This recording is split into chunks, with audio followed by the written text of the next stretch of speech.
What's that? Who there? Whoa. The first thing I want to start with, maybe just give us like the 2-minute pitch of Mad Rabbit and like what your vision for the company is and the products you sell today, and we can go from there. Yeah, for sure. I think I can kind of start in Salam if you want to fill in any gaps. I think the coolest part about this journey that we've been on is we initially sought to be the premier tattoo aftercare, right? So providing better solutions for tattoo healing and the long-term preservation of tattoos.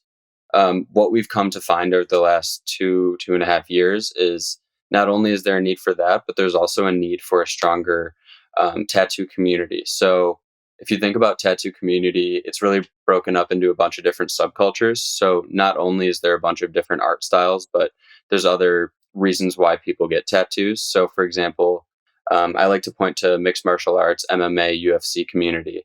If you turn on any of those fights, one, if not both of those fighters are pretty much guaranteed to be tattooed. So you kind of extrapolate on that, and you can create some really awesome content for a very specific community. So I think our approach has really gone from just providing a really great solution for tattoos and really kind of morphed into building a more lifestyle community brand. Yeah, that's awesome. And one of the things that I wanted to touch on early on is, so like you said, started in the tattoo aftercare space, and then you'll definitely balloon out from there. And we can talk about the community aspects as well. But just for the people who aren't aware and like might not have tattoos, can you just walk through like what the problem is with fading in tattoos and like why that hadn't been solved yet, and like the way that your initial products kind of solve that? Yeah, so tattoos fade for kind of three reasons. The first one is time. So there's really nothing you can do to fight that aspect of it. But the other two are lack of hydration, which we like to think we solve with our all natural moisturizing balm. So that was our first product. Highly consumable. That's why it was an attractive first product to launch with. And then the second, and honestly probably more important thing that can damage tattoos over time is sun exposure. So we launched our SPF 30, which is also all natural. It's a zinc base. Was that March, Salam? That was in March. Right. And then the third thing is how your tattoo heals right after you get it in that first 2 weeks is extremely important to.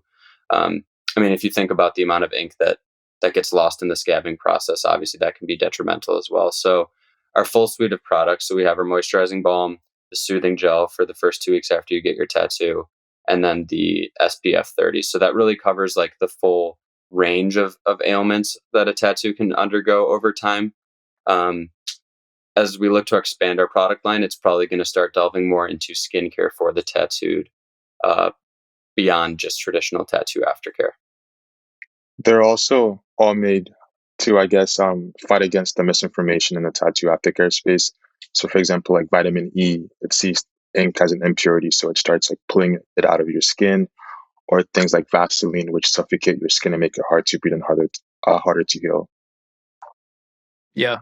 Yeah, I love this idea. It seems like what you guys are doing is building this kind of hub and spoke where Mad Rabbit is the hub, and like your initial spoke was the aftercare to try to prevent the fading. But now you can go into all these other sub things, right? Serve the tattoo community in other ways that may or may not like literally directly apply to their tattoos, but more so the ethos around the way they live, which I think is a huge, like you go from niche to like massive addressable market, which is pretty exciting.